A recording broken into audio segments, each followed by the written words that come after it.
வணக்கம். என்கிட்ட எல்லாருமே தீபாவளி லக்ஷ்மி பூஜா எப்படி செய்யணும்னு சொல்லிட்டு கேட்டிருந்தீங்க. என்னன்னா எனக்கு முன்னாடியே செஞ்சு காமிக்கிறதுக்கு நேரம் இல்லை, அதனால லக்ஷ்மி பூஜா இப்போதான் தொடங்கியிருக்கேன். இதுக்கு முன்னாடியே நான் வரலட்சுமி நோன்புல லக்ஷ்மி பூஜா செய்து காமிச்சேன் இல்லையா, அது முறை தான் செய்யணும் வழக்கமாக. அது மாதிரி செஞ்சுட்டு பண்ணிக்கோங்கன்னு சொல்லியிருந்தேன் லக்ஷ்மி பூஜா. இப்போ பார்த்தீங்கன்னா இதில் சும்மா கூடுதலாக நான் செய்கிறது சில விஷயங்கள். இந்த பார்த்தீங்கன்னா நம்ம பணம் வச்சு செய்கிறது, இந்த சும்மா புது நோட்டெல்லாம் வச்சு செய்வேன் வழக்கமாக, அது வச்சுருக்கேன். அது நான் உங்களுக்கு காமிக்கிறேன். ஆன்மீகத்தை பற்றி நிறைய பேர் பார்த்துக்கிட்டு நல்ல ரிசல்ட் இருக்குது வெண்கடுகு போடுறதுனால அப்படின்லாம் சொல்லியிருந்தீங்க. அப்புறம் இன்னும் பல விஷயங்கள் ரொம்ப நல்லா இருக்குது. அந்த சால்ட் போட்டு கல் உப்பும் இந்த மஞ்சளும் போட்டு குளிக்கிறதுனால நல்ல ரிசல்ட் இருக்குன்னு நிறைய பேர் சொல்லியிருந்தீங்க. அதை தவிர பார்த்தீங்கன்னா நிறைய பேர் நான் சொன்னது போல் யமதீபம் ஏற்றிருக்கீங்க. யமதீபம் நான் சொன்ன முறைப்படியே இனிமேல் வருஷம் வருஷம் தொடர்ந்து செய்யுங்க நமக்காக. அதில் ஒரு சிலர் என்ன கேட்டிருந்தீங்க, நம்ம வீட்டில் ஃபேமிலி மெம்பர்ஸ் எத்தனை பேர் இருக்கோமோ அத்தனை பேருக்கு ஏற்றணுமான்னு சொல்லிட்டு, நமக்காக ஏற்றுறது கிடையாதுங்க. யம தர்மராஜனுக்கு ஏற்றக்கூடிய விளக்கு அது. நிறைய பேர் அது தெரியாமல் சொல்கிறதுனால குழப்பங்கள் ஏற்பட்டுட்டு என்கிட்ட கமெண்ட் பாக்ஸில் நாங்கள் இப்படி ஏற்றலாமா, எங்கள் ஃபேமிலி மெம்பர்ஸில் இருக்கிறவங்களுக்கெல்லாம் ஏற்றலாமான்னு. என்னுடைய வீடியோ பார்த்த பின்னாடியும் கூட இப்படி கேள்வி கேட்டால் அதுக்கு என்னன்னு பதில் நான் சொல்லட்டும் இல்லையா? அதனால் உங்களுக்கு எந்த இது மேலே நம்பிக்கை இருக்கோ அதுபடி செய்யுங்க. பட் அது கிடையாது, நமக்காக ஏற்றக்கூடிய தீபம் கிடையாது யம தீபம்ன்றது. யம தர்மராஜாவுக்காக தான் ஏற்றுறது. திரும்ப திரும்ப சொல்கிறேன் உங்களுக்கு. யாராவது அப்படி தப்பாக ஏற்றிட்டோம், இது என்ன நமக்காக ஏற்றிட்டோம் அப்படின்னு சொல்லிட்டு நீங்கள் நினச்சி இது ரொம்ப அச்சப்பட வேண்டாம்.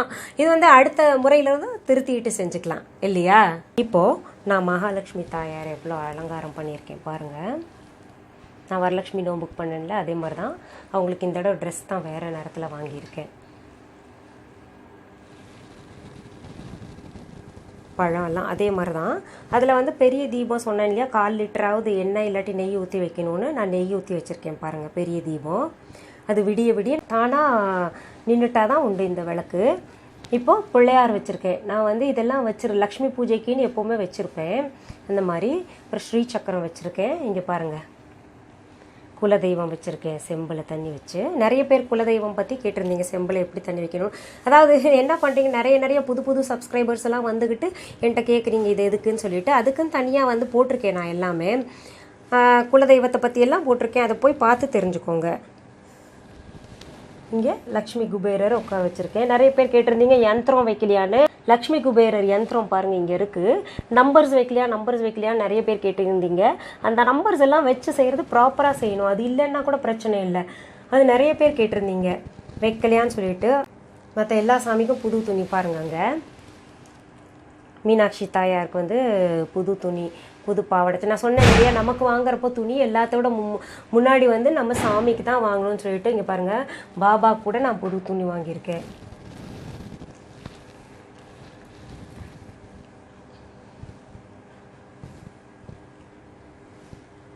இதில் கரும்பு வச்சுருக்கேன். இந்த பொரி எதுக்காக வச்சுருக்கேன்னா, இங்கே தீபாவளி மகாலட்சுமி பூஜா அப்போது பொரி கட்டாயம் வைப்பாங்க. நெற்பொரி இல்லாட்டி இந்த பொரி வைப்பாங்க.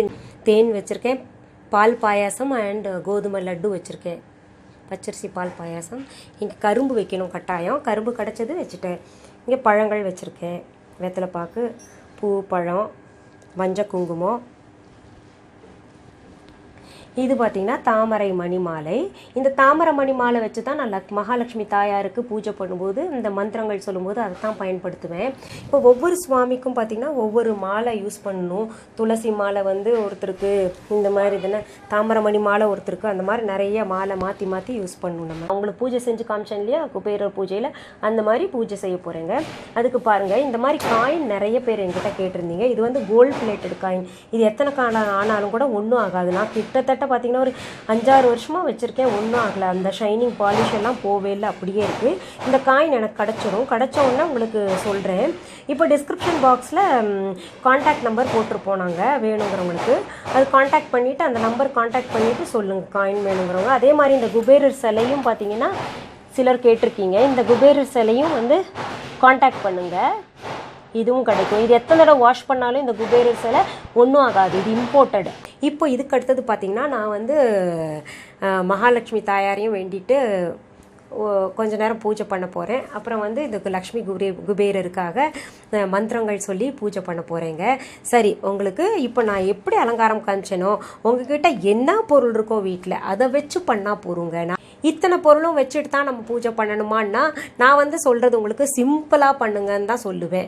ஏன்னா என்கிட்ட இருக்குது, என்கிட்ட தானாக சேர்ந்த பொருள்கள் நிறையா இருக்குது. அதாவது பார்த்திங்கன்னா உங்களுக்கு நிறைய இதில் இப்போ காமிச்ச பொருள்களில் எனக்கு நிறைய கிஃப்ட் வந்தது. அப்புறம் நானாக கொஞ்சம் கொஞ்சமாக அப்பப்போ ஒவ்வொரு வருஷமும் இப்போ நமக்கு வந்து தன்தேரஸ் வருது இல்லையா, இந்த திவாலிக்கு 3வது நாள் முன்னாடி, அப்போ ஒவ்வொன்றா சேர்த்துக்கிட்டது தான். பல வருஷங்களாக 25 வருஷமாக நான் சேர்த்துக்கிட்ட ஒவ்வொரு பொருள். அதனால் இவ்வளோ பொருள்களை வச்சு செய்யணுமா அப்படின்னா தேவையில்லை. இப்போ நீங்கள் உங்களுக்கு இப்போ தட்டில் பார்த்தீங்க புது நோட்டு 1 ரூபா நோட்டு இருக்குது, அப்புறம் வந்து 10 ரூபா நோட்டு இந்த மாதிரிலாம் இருக்கும். அதெல்லாம் வச்சு பூஜை பண்ணணும். புது நோட்டு இதுக்குன்னே நீங்கள் சேர்த்துக்கிட்டு வாங்க. சேர்த்துக்கிட்டு வந்துக்கிட்டு அது நீங்கள் வந்து லக்ஷ்மி பூஜை அன்னைக்கு பண்ணலாம். இங்கே மஞ்சள் வச்சுருக்கேன். மஞ்சள் நீங்கள் பார்த்துருப்பீங்க. இந்த மஞ்சளை வந்து வச்சு பூஜை பண்ணிங்க. 13 மஞ்சள் வைங்க. மஞ்சள் குண்டு மஞ்சள் இருக்கு இல்லையா, 13 மஞ்சள் வச்சு பூஜை பண்ணிங்க. அந்த மஞ்சளை கொண்டு போய் நீங்கள் என்ன பண்ணணும், அந்த இது லாக்கரில் ஒன்று, பணம் எங்கெங்கே வைக்கிறீங்களோ அதில் வச்சுக்கலாம். வெளியில் போகிற பர்ஸில் ஒன்று வச்சுக்கலாம். அப்புறம் தொழில் புழங்குற இடத்துலலாம் வச்சுக்கிட்டிங்கன்னா ரொம்பவே நல்லதுங்க. எந்த பூஜையாக சிம்பிளாக செஞ்சால் கூட நம்ம செய்கிற முகூர்த்தம் நல்ல நேரமாக இருக்கணும். அதே சமயத்தில் பார்த்தீங்கன்னா அந்த பூஜை செய்கிறதுக்கான தாத்பரியம் தெரிஞ்சுக்கணும். அவ்வளோதான், வேற ஒன்றும் இல்லை. இப்போ தெரியாமல் தப்பு பண்ணுறது வந்து இப்போ ஒரு கணக்குலேயே வராது. அதனால் எதுக்குமே யாருமே பதட்டப்படக்கூடாது.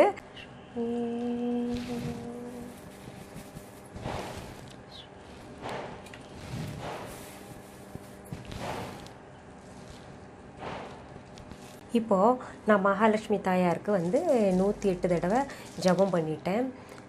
இப்போ வந்து நான் லக்ஷ்மி குபேரருக்கு ஜபம் பண்ண போகிறேன். நான் உங்களுக்கு சொல்லி கொடுத்தேன் இல்லையா, ஓம் லக்ஷ்மி குபேராய நமக, ஓம் லக்ஷ்மி குபேராய நமகன்னு சொல்லிட்டு 108 முறை காயினை குலுக்கி நம்ம பண்ணுவோம் இல்லையா பூஜை, அந்த மாதிரி இப்போ நான் செய்து காமிக்க போகிறேன் பாருங்கள். இப்போது மகாலட்சுமி தாயாருக்கு நான் வந்து மந்திரம் சொல்லும்போது பூ போட்டு மந்திரம் பண்ணேன். ஒன்றும் இல்லை, ஸ்ரீம் ஸ்ரீம் சொல்லி தான் மகாலட்சுமி தாயே நமகன்னு கூட சொல்லலாம். அடுத்தது பார்த்திங்கன்னா உங்களுக்கு குபேரருக்கு நான் இப்போது சொல்ல போகிறேன். இந்த காசை வந்து குலுக்கிட்டு நமக்கு எப்போவுமே பூஜை பண்ணுறதுக்கு முன்னாடி நம்ம வேண்டுதல் வச்சுக்கணும். வேண்டுதல் வச்சுட்டு மனசில் என்ன நினைக்கிறோமோ சொல்லிட்டு அப்புறம் வந்து ஆரம்பிச்சிடும். நம்ம ஓம் லக்ஷ்மி குபேராய நமக, ஓம் லக்ஷ்மி குபேராய ஓம் லக்ஷ்மி, இந்த மாதிரி 108 முறை மந்திரம் சொல்லிக்கணுங்க. முடிஞ்ச பின்னாடி நம்ம சும்மா ஒரு அந்த ஆரத்தி மாதிரி காமிச்சிட்டு இந்த கற்பூரம் காமிச்சிக்கிட்டு நம்ம முடிச்சிடலாம், பூஜையை முடிச்சிடலாம். இந்த மாதிரி 48 நாள் செய்யணும்னு நான் சொல்லியிருந்தேன். நிறைய பேர் வந்து டைம் எங்களுக்கு அது ஒத்து வரல இது ஒத்து வரலன்னு சொல்கிறீங்க. பிரச்சனையே கிடையாதுங்க. எல்லாமே பார்த்திங்கன்னா நம்ம எந்த டயத்தில் வேணால் நமக்கு தோதான நேரத்தில் பண்ணலாம். குறிப்பாக நான் சொல்கிறது என்னென்னா, இந்த சாயந்தரம் விளக்கு வச்சதுக்கப்புறம் செஞ்சிங்கன்னா ரொம்ப கொஞ்சம் நல்லாயிருக்கும், பவர்ஃபுல்லாக இருக்கும் அப்படின்னு சொல்லியிருந்தேன். பட் இப்போ நேரம் ஒத்துழைக்கலை. இப்போது ஐடியில் வேலை செய்கிறவங்க இல்லை போலீஸ் வேலை பார்க்குறவங்களுக்கு இரவு நேரத்தில் டியூட்டி இருக்குது, அதெல்லாம் முடிச்சுக்கிட்டு வந்த பின்னாடி காலையில் செய்ய முடியாது, இல்லை சாயந்தரம் மறுபடியும் நாங்கள் டியூட்டிக்கு போகணும் அப்படின்னு நினச்சிங்கன்னா ஒன்றும் பிரச்சனை இல்லைங்க. கேலண்டர் எடுங்க. அன்றைக்கி கேலண்டரில் வந்து நல்ல நேரம்னு ஒன்று போட்டிருக்கோம் இல்லையா, அந்த நல்ல நேரம் பார்த்துட்டு நீங்கள் பூஜை செஞ்சுக்கோங்க, ஒன்றும் பிரச்சனை இல்லை. ஏன்னா நல்ல நேரம் பார்த்திங்கன்னா ஒரு நேரம் தான் கிடையாது. ஒரு கேலண்டர்னு எடுத்துக்கிட்டிங்கன்னா அதில் நல்ல நேரம்னு பார்த்திங்கன்னா 2-3 ஒவ்வொரு தடவை இருக்கும். ஒவ்வொரு தடவை பார்த்திங்கன்னா கட்டாயம் 2 நேரம் சொல்லப்பட்டிருக்கும் நல்ல நேரம்னு.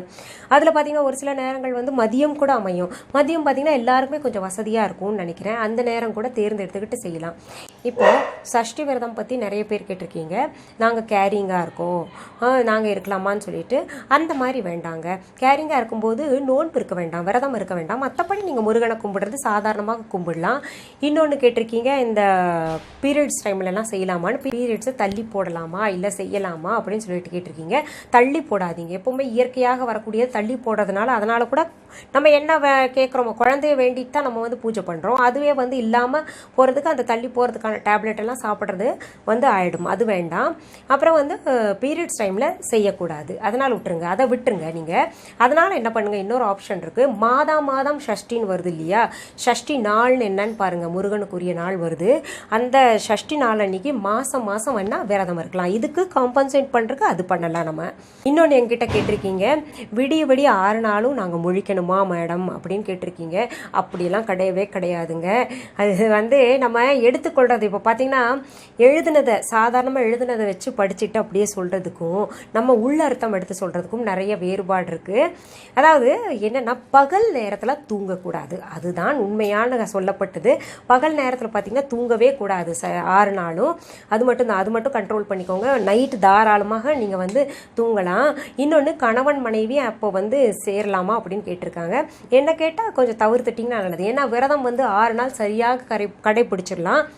ரொம்ப அமைதியாக ரிலாக்ஸாக இருக்கணும்னு நான் சொல்லியிருந்தேன் இல்லையா, அதுபடி கரெக்டாக இருந்துக்கிட்டு வாங்க நீங்கள். பிறகு பாருங்கள் உங்களுக்கே உடலில் ஒரு மாற்றம் கிடைக்கும். அதாவது ஃப்ரூட்ஸ் மட்டுமே சாப்பிட்டு வந்தீங்கன்னா ரொம்ப ரொம்ப ரொம்ப ரொம்ப நல்லது. சீக்கிரத்தில் குழந்தை வந்து நிற்கும், கரு தங்கும். அதனால் நீங்கள் அந்த மாதிரி பெரியவங்கலாம் சொல்லியிருக்காங்களா பாலும் பழமும் சாப்பிடணும்னு சொல்லிட்டு, அதுவும் ஒரு வேளை சாப்பிட்டா ரொம்பவே நல்லது. இல்லை முடியல கட்டாயம் நாங்கள் வந்து சாப்பாடு சாப்பிட்டே ஆகும்னு நினச்சிங்கன்னா நீங்கள் ஒரு வேளை சாப்பிட்டு பிறகு வந்து நீங்கள் 2 வேளை வந்து பழம் சாப்பிட்டுக்கிட்டிங்கன்னா ரொம்ப நல்லது. பாலும் பழம் பகவானுக்கு படைக்கிறோம் இல்லையா, அது சாப்பிட்டா ரொம்பவே சிறப்பு. சரி, உங்களுக்கு இந்த தகவல்கள் எல்லாம் பயனுள்ளதாக இருக்கும். நீங்கள் கேட்குற டவுட்ஸ் எல்லாம் பார்த்தீங்கன்னா நான் அடுத்தடுத்த வீடியோஸில் தான் சொல்ல முடியும். பல பேருக்கு பல டவுட்ஸ் வருது. ஏன்னா உங்களுக்கு என்ன குழப்பம் ஏற்படுதுன்னா, நிறைய படிக்கிறீங்க, ஏதாவது படிச்சுட்டு அங்கே ஒரு குழப்பம் வருது. இன்னொன்று பார்த்தீங்கன்னா நிறைய யூடியூப்பில் சொல்கிறதுனால உங்களுக்கு எதை நம்புறது, இதை கேட்குறதா அதை கேட்குறதா எதை கேட்குறதுன்னு சொல்லிட்டு நான் என்ன சொல்லுவேன், யாரும் கேட்காதீங்கன்னு சொல்ல மாட்டேன். நிச்சயமாக உங்களுக்கு கேட்டுக்கிட்டு எது சரின்னு படுதோ நீங்களே முடிவெடுத்துக்கோங்க.